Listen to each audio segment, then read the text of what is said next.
Bonjour à tous et bienvenue dans Côté Comics, votre rendez-vous qui se consacre aux comics et met de côté tout le reste. Avec cette émission destinée aux gros lecteurs de comics tout comme aux débutants, vous allez pouvoir être incollable sur les comics. Captain America, les 4 Fantastiques, Green Lantern, ils vont tous finir par y passer. Mais tout de suite, le sommaire du jour. On commencera par l'actu et les sorties de la semaine avec Julien.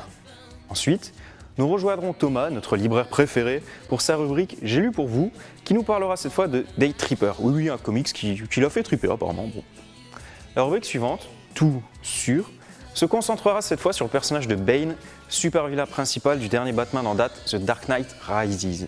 Pour ce qui est de la rubrique en dehors des comics, c'est le dessinateur Stéphane Créti qui nous parlera de son tout dernier travail, Star Wars, Agent de l'Empire, paru chez Delcourt. Enfin, nous terminerons comme d'habitude par « J'ai une question comics », où nous répondrons cette fois à la question de Marion qui veut tout savoir sur les Robins. Mais tout de suite, on va retrouver Julien. Bonjour à tous, voici l'actu et les sorties comics de la semaine, c'est parti. Et je vous propose aujourd'hui un topo sur le film Kick-Ass numéro 2.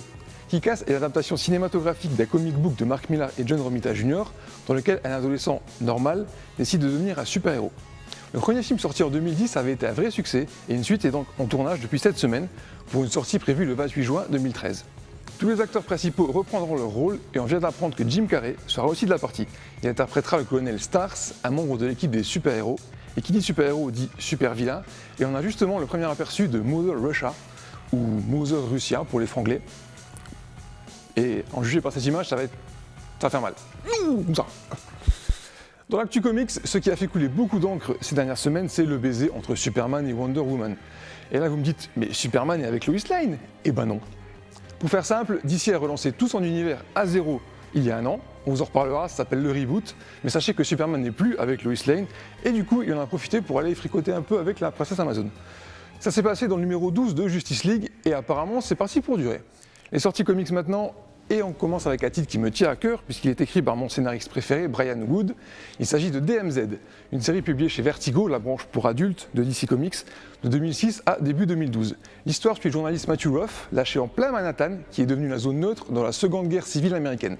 Matty, de son petit nom, va donc vivre au milieu de la misère et des éclats d'obus, dans le but de rapporter la vérité sur les dommages collatéraux causés par cette guerre. Urban Comics réédite cette excellente série depuis le mois de mai, et les tomes 3 et 4 sont disponibles depuis le 14 septembre, c'est à ne pas rater. Du Batman enfin, et il en faut toujours un peu, avec la sortie de Batman Arkham City. Non, ce n'est pas le jeu vidéo à succès, c'est bien un comic book qui se situe en fait entre les deux jeux vidéo, Arkham Asylum et Arkham City. C'est écrit par Paul Dini et dessiné par Carlos Danda et c'est en vente depuis le 7 septembre. Fans des jeux vidéo et de Batman, n'hésitez surtout pas. C'est tout pour cette semaine, déjà il faut qu'on se quitte. Je passe maintenant la parole à Thomas au fond de son magasin. Quant à nous, on se retrouve pour la prochaine émission. D'ici là, portez-vous bien, lisez des comics. Ciao tout le monde.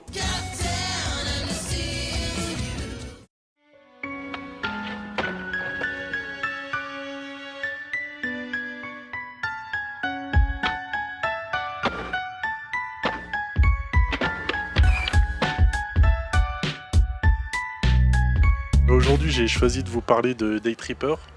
Alors Day Tripper, un magnifique album édité en France chez Urban Comics et qui était paru à l'origine dans la collection Vertigo aux États-Unis. On va suivre dans cet album donc sur 10 chapitres les différentes vies, mais surtout les différentes morts du personnage principal de l'album.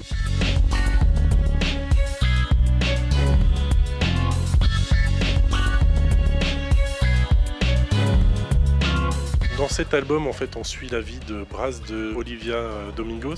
Il est journaliste et il rédige les rubriques nécrologiques dans son journal, en fait. L'album est découpé en 10 chapitres. À chaque fin de chapitre, il va décéder. Mais il va le décéder à chaque fois à un âge différent.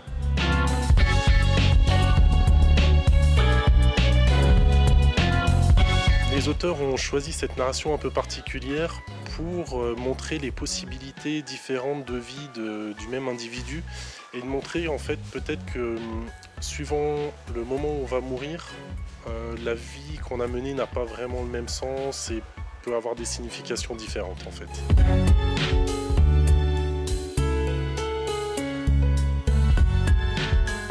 Dans chaque chapitre, on va apprendre des choses différentes en fait sur sa vie, sur sa famille, sur ses aspirations. C'est une histoire très belle, très sensible, qui est servie par un dessin vraiment très très juste, qui est vraiment très axé sur les personnages. Ce dessin qui est vraiment somptueux est servi par une colorisation vraiment exceptionnelle, hein, tout en douceur. Chaque planche est un plaisir pour les yeux. Il s'agit pour moi vraiment d'un des coups de cœur, je pense, de l'année. Vraiment en comics ou en bande dessinée, hein, ou en roman graphique au sens large, c'est vraiment un chef-d'œuvre. Et à présent, la rubrique suivante, tout sur, va mettre l'accent sur le personnage de Bane, un vilain emblématique de l'univers de Batman. C'est parti. Merci Julien, je t'ai reconnu. Oui Julien, je t'ai reconnu Julien. Oui, je t'ai reconnu, oui, oh là, oui. Au revoir Julien. C'est parti. Bane est un super vilain de l'univers Batman créé par Chuck Dixon, Graham Nolan et Doug Moench en 1993. Reconnaissable par son masque de catcheur mexicain et son physique impressionnant, Bane, en plus d'être très intelligent, a la capacité de développer sa masse musculaire grâce à un produit qu'il s'injecte directement dans les bras et le cerveau. Malgré une arrivée plutôt tardive de la mythologie de Batman, Bane n'en aura pas moins eu un impact immense sur l'univers et sur les fans, en étant le premier, et le seul actuellement, à avoir vaincu le Chevalier Noir en combat singulier dans Nightfall. Comment ? Eh bien Bane, après avoir usé physiquement et psychologiquement le Chevalier Noir, va confronter lui-même le héros de Gotham City. Un combat qui s'achèvera par Bane qui brise les reins de Batman avec un bon gros crack et qui l'enverra à la case chaise roulante pendant un long moment. En dehors des comics, Bane est apparu dans de nombreuses séries télé, quelques jeux vidéo ainsi que dans le film Batman et Robin sorti en 1997. Dans ce film, le super vilain est le bras droit de Poison Ivy. Transformé en débile profond, incapable d'enchaîner plus de 2 mots, cette version du personnage reste l'une des très nombreuses raisons de l'échec du film de Schumacher. Un film à définitivement jeté dans la benne à ordures. En 2011, l'une des plus grosses annonces du cinéma super-héroïque est faite par Christopher Nolan. Vous vous en doutez, c'est Bane qui avait alors été choisi pour être l'ultime rempart de Batman. Incarné cette fois par Tom Hardy, ce Bane, beaucoup plus respectueux des comics, est cette fois salué par la critique. Merci Nolan. Et à présent, la suite. L'équipe de Côté Comics a été à la rencontre de Stéphane Créti, dessinateur de Star Wars, Agent de l'Empire. Interview.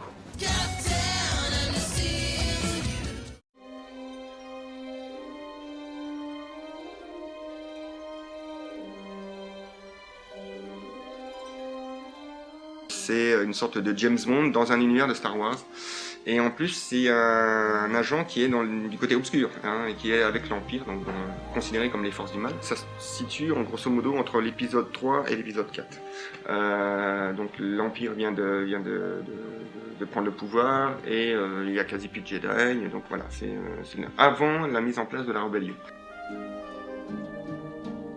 Du coup, on peut travailler, et c'est ce qui est intéressant, des personnages que tout le monde connaît, hein, via les films, type Chewbacca, Han Solo, il y aura Princesse Leia, il y aura d'autres personnages qui vont venir. Et ces personnages qui sont, qui sont symptomatiques de cette saga.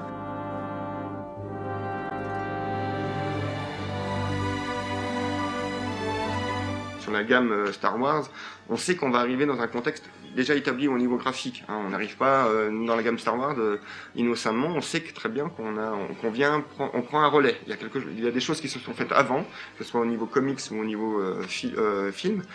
Donc on est un passeur de relais. Moi c'est comme ça que je l'ai pris. Cette manière-là que j'ai abordé Star Wars, il n'y avait pas de part inventive. Il y a une part inventive parce que c'est évident qu'il y a des choses qu'on ne peut pas. Enfin, les chaises, on les invente, enfin tout ça. A priori, on m'en avait tressé un portrait de travailler dans la gamme Star Wars, quelque chose de très coercitif. Les gens sont très super scrupuleux. Et finalement, non, pas du tout. Bon, maintenant, il y a les limites. On sait que dans l'univers Star Wars, on évite le sexe, on évite le sang, on évite trop de barbarie, on évite de flinguer les gosses. Enfin voilà, il y a des limites. On est dans un univers de science-fiction, mais ouvert à tous les publics.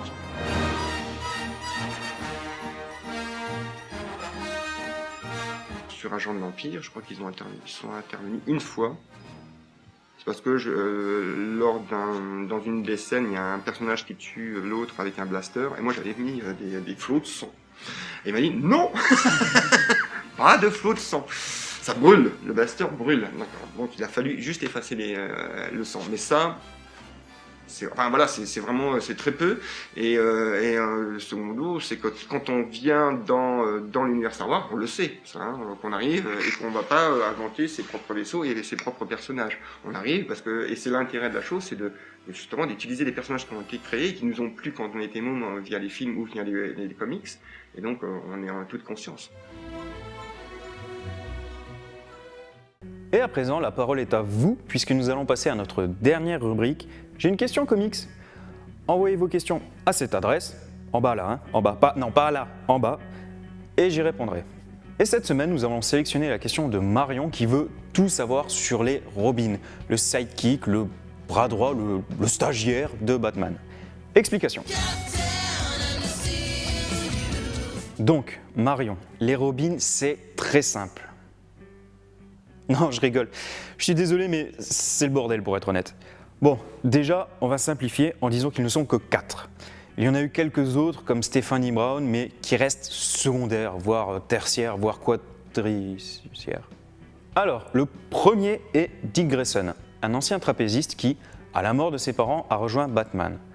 Batman lui a alors enseigné tout ce qu'il savait et c'est comme ça qu'il est devenu le premier Robin. Voilà, ça fait 1.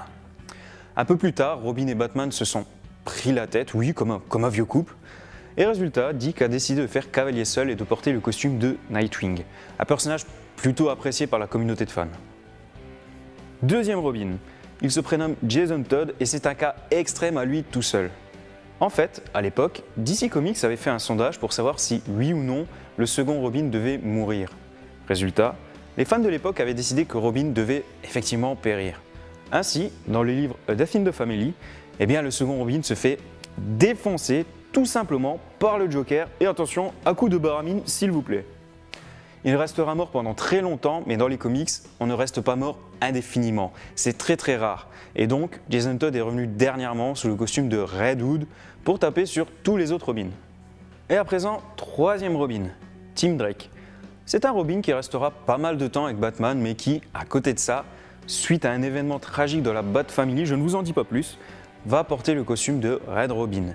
Un personnage dont l'unique mission est de retrouver Batman alors disparu. Enfin, dernier Robin en date, oui je dis bien en date parce qu'il pourrait très bien y en avoir encore 10 derrière, alors il s'agit cette fois de Damian Wayne. Vous avez percuté? Effectivement, il s'agit bien du fils de Bruce Wayne, aka Batman, et de la super-vilaine Talia al Ghul, elle-même la fille du grand Ra's al Ghul, un vilain très connu de Batman. Maintenant, le petit problème c'est que notre cher Damien, il n'a pas été fini comme il faut, il n'a pas toutes les pièces qui sont éclairées de la même manière dans sa tête. On va dire ça comme ça. En fait, il a été élevé par sa mère avec la Ligue des Ombres, qui en ont fait, vous vous en doutez, un personnage des plus instables mentalement. Résultat, lorsque Batman le prendra sous son aile, il va avoir beaucoup de mal à lui inculquer les notions de justice et de respect. Donc, pour résumer, une bonne poignée de Robin, mais 4 principaux. Dick Grayson, Jason Todd, Tim Drake et Damian Wayne. Voilà, c'est déjà tout pour cette rubrique. J'attends vos questions. Et voilà, c'est déjà tout pour cette émission. Je vous donne rendez-vous très bientôt pour des aventures encore plus comics. D'ici là, portez-vous bien et très bonne soirée à tous.